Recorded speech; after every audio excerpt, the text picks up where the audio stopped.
My name is Jaylani. I live with my husband, Theodore. Together, we run a set meal restaurant. This restaurant, named Sunflower, is a place that my grandfather had lovingly maintained for years. It has many regulars from the local area and has been loved for a long time. However, my grandfather, who had always been energetic as the owner, was also battling cancer. I can't just sit around in a hospital room. I'll work at Sunflower until the end. Even as his condition worsened, my grandfather never complained. He kept serving delicious food with a smile on his face, chatting with regular customers. Today, surrounded by his family, he breathed his last breath. My grandfather named me, his granddaughter, his successor for the restaurant. Maybe he had realized his time was near. He left a detailed will, including instructions about the inheritance of the shop. Accepting my grandfather's will, I decided to become the owner of Sunflower. Thankfully, even after my grandfather passed away, the customers didn't stop coming. The employees who had been working for us continued to serve faithfully. Having watched my grandfather's cooking all my life, I was confident that I could continue to serve dishes that tasted just like before. Perhaps it was because I was cooking with all my heart to keep the restaurant going, but the regular customers who were used to my grandfather's cooking gave positive feedback. This taste!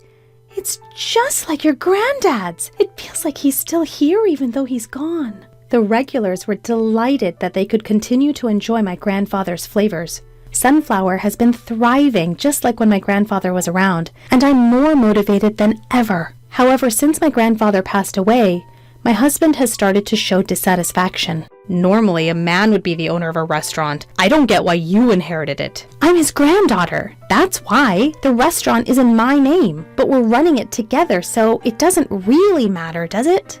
Well, I guess. My husband seemed to have wanted to be the owner and sometimes vented his frustrations, but I'm the one who mainly cooks. Since my grandfather's time, my husband has mainly been handling the cash register, deliveries, and shopping. An owner who can't cook doesn't quite fit the bill. I could have given in a little and not been so stubborn, but my grandfather had nominated me. Once nominated, I didn't want to disregard my grandfather's wishes. Jaylani, can I have another one of these? Sure, got it. The restaurant is still bustling, and I'm busy every day. Then, one day, someone paid a visit. Hey, big bro! Long time no see! It was my husband's younger brother. This brother-in-law of mine was quite a troublesome character. Despite his age, he didn't hold a steady job and was always flitting about, playing around. To be honest, I found him difficult to handle. Last year, he moved far away, saying he was going to find work, but it seems he quit that job and came back. Oh, welcome back! Despite this, my husband cherished his younger brother. My husband seemed glad that his brother had returned to our hometown.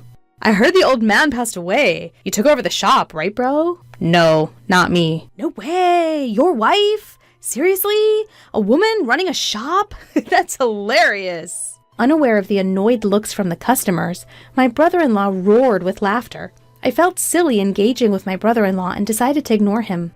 Since we're family, it's free, right? Yeah, sure. My brother-in-law ate a large meal, drank beer, and left without paying. That's how unreasonable he is. Our relatives come here too, but they always pay. It's unfair to make only your brother free, so please charge him next time. It's fine. He doesn't have money. It's okay to give him a break. My husband seemed to be siding with his brother to the end. After that, my brother-in-law regularly visited the restaurant and ate and drank without paying. Each time, I warned my husband, but he would not listen. Perhaps because I was being persistent, my husband became grumpy and talked less. As our relationship worsened, my brother-in-law started coming to the restaurant more frequently. And each time, he would whisper with my husband in the back of the kitchen. I'm sure they were bad-mouthing me. I tried not to mind their behavior and kept cooking. While glancing at me working hard, my brother-in-law had this conversation with my husband. Can't we somehow make this restaurant yours, bro? The name is in my wife's name, so... The location is good, there are many customers. Let's make it your restaurant and monopolize the profit. It must be hard being under your wife's thumb like this. Well, yeah, but... My brother-in-law had set his sights on Sunflower and was scheming to make it their own. Taking advantage of our marital strife, he was trying to get my frustrated husband on board. But how are we going to make it our restaurant? I have a good idea. The two began to quietly plot. My husband agreed with his brother's opinion, and they decided to put their plan into action. The next day was the restaurant's day off. My husband left early, leaving me alone. Even though it was my day off, I remembered that the kitchen was dirty. I decided to visit the restaurant and spend the whole day cleaning. When I tried to open the door of the shop, it was unlocked. Thinking I'd forgotten to lock it yesterday, I rushed in, and there were my husband and brother-in-law. "Oh, you're here!" I was surprised because the door was unlocked. "It's our day off today. What are you doing?" As I called out, the two of them smirked as if they were up to something. Actually, we have something to talk to you about. Since you took over this restaurant, you've been getting too big for your boots and it's bothering us. I'm not getting big-headed. No, you are. Don't you think so? I do. You're happy because the restaurant's thriving and profitable. What are you trying to say? The two of them spoke as if they were making fun of me, which frustrated me. As I showed my angry expression, my husband started to spread out some documents on the table. I'm sick of your attitude. Let's get a divorce. The document was a filled-out divorce application. Surprised by the sudden announcement, I was stunned. Huh? What? What do you mean? I was shaken, unable to understand what my husband was thinking. The first thing that crossed my mind was about the continuation of the restaurant. There are a few employees, but running the restaurant alone after the divorce would surely be hard. This is too sudden. I don't understand what you're saying. It would be hard for me to keep running the restaurant alone if we divorce. About that, we're going to buy this restaurant. We're going to start it anew as our own, so we want you to leave. I couldn't understand what my husband was saying at all. It's such a waste to continue running a dull diner in such a good location with so many customers. We're gonna make this restaurant better. That's why? Please sign the divorce papers and leave quickly. The two of them were saying such absurd things that I couldn't keep up. This is a restaurant that my grandfather protected. The profits are already enough. We should continue as we have been for the sake of the customers. So you're saying you have no intention to grow? In a little while, a restaurant like this will go out of business.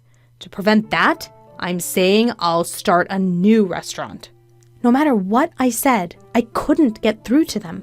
Surely my husband must have been brainwashed by his brother.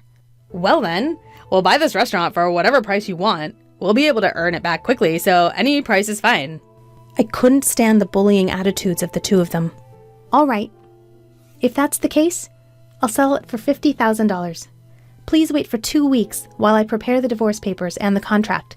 And during those 2 weeks, neither of you should come to the shop. Once I said I was selling the shop, the two of them were in high spirits. There was a reason I was giving up the shop so easily. They were selfishly talking without knowing about it.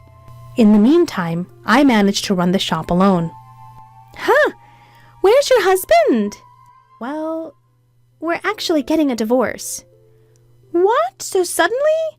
So, will you be running Sunflower alone then? No, my husband is buying the shop. I'll be leaving in 2 weeks. The customers were surprised and looked genuinely disappointed. But there's some good news too.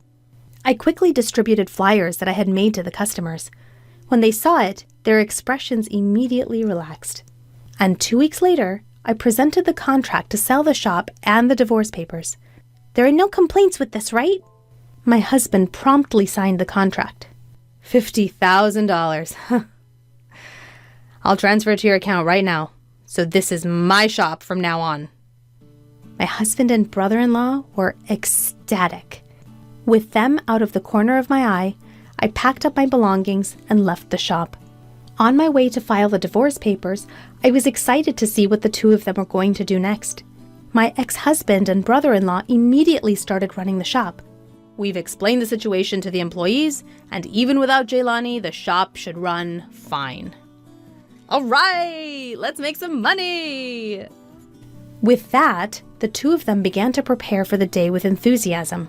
At 10 o'clock, when the shop usually opens, a different scene unfolded. Why aren't the customers coming?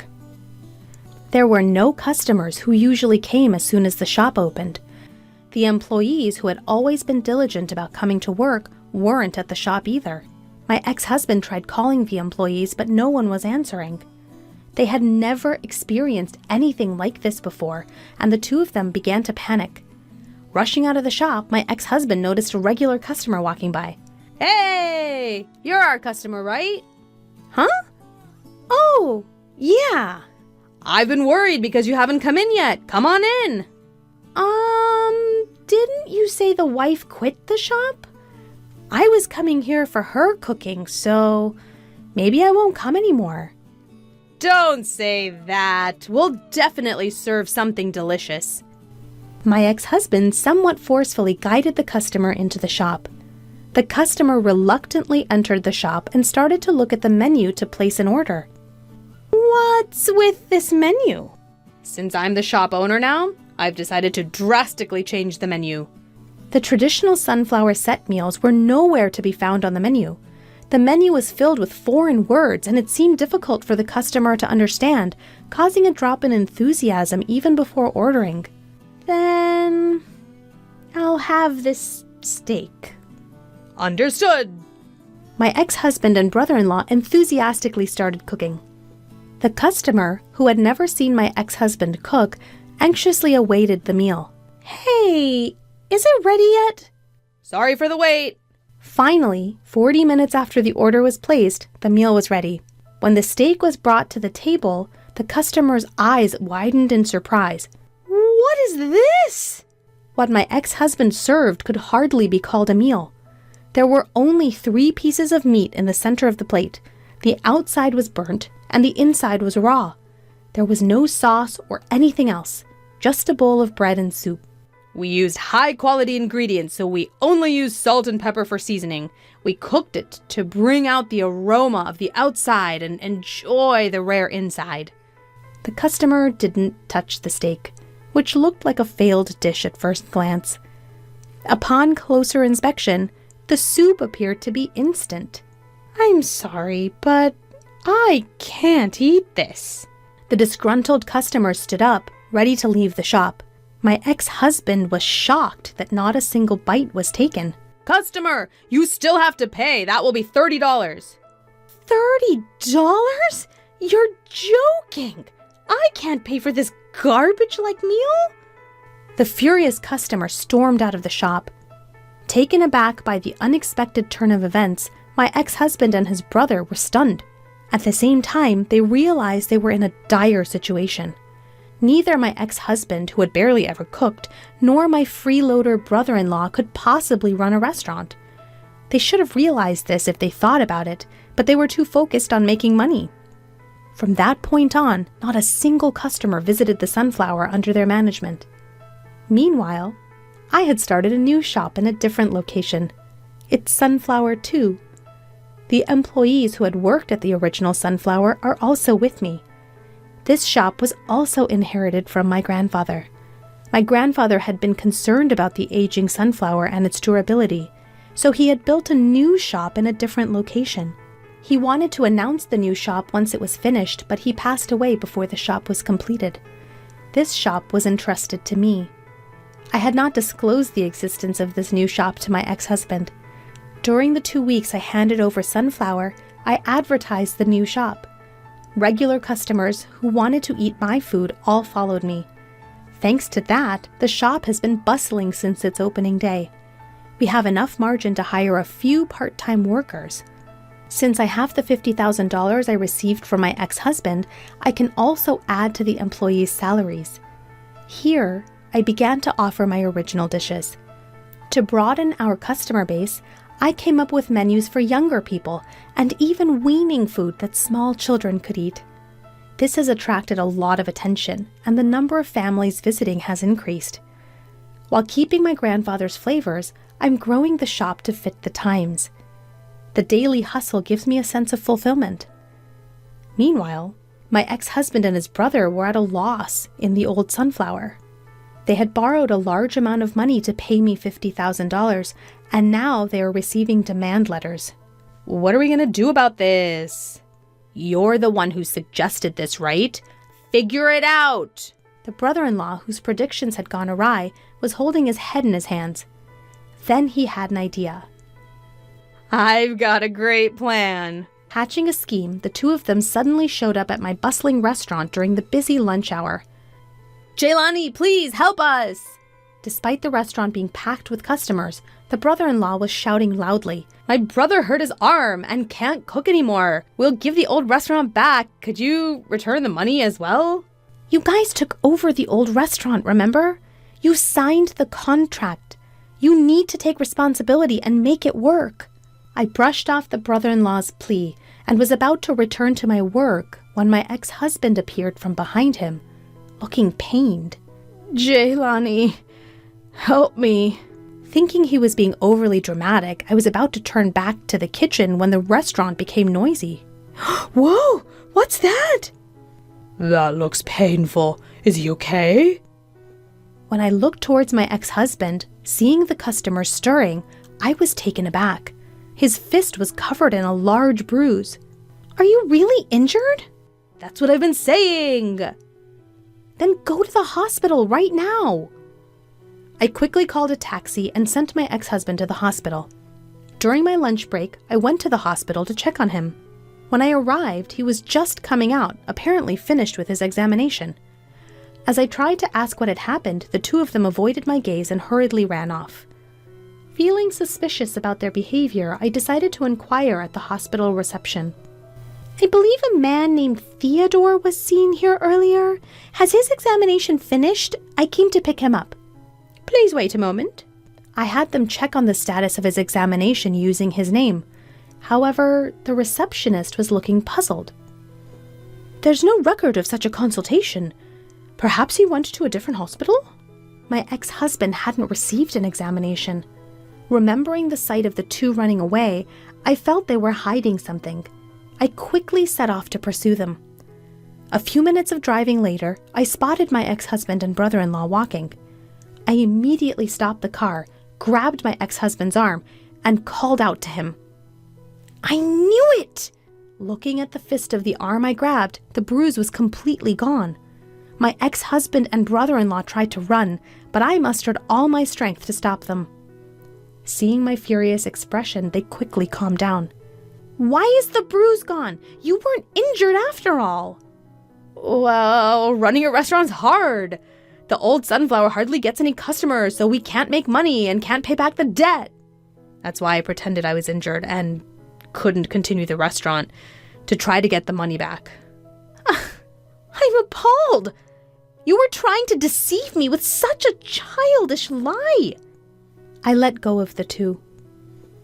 Don't involve me in your affairs from now on. You two figure out what to do with that restaurant. I got back in my car and returned to my restaurant. Through the mirror, I could see the two hanging their heads in shame, which made me feel pathetic. Afterwards, the two quickly put Sunflower up for sale. I think they made that decision to repay their debt, but due to the building's age, they struggled to find a buyer. They received a flood of debt collection letters and were working around the clock. This life suits them, having thrown away something precious due to their greed. As for me, my newly renovated restaurant is thriving even more than before, with sales doubling. One of my regular customers offered to apprentice with me, so now I have a disciple. I often remind him that running a restaurant is not as easy as my ex-husband thought. I want to continue to carry on my grandfather's restaurant for the foreseeable future.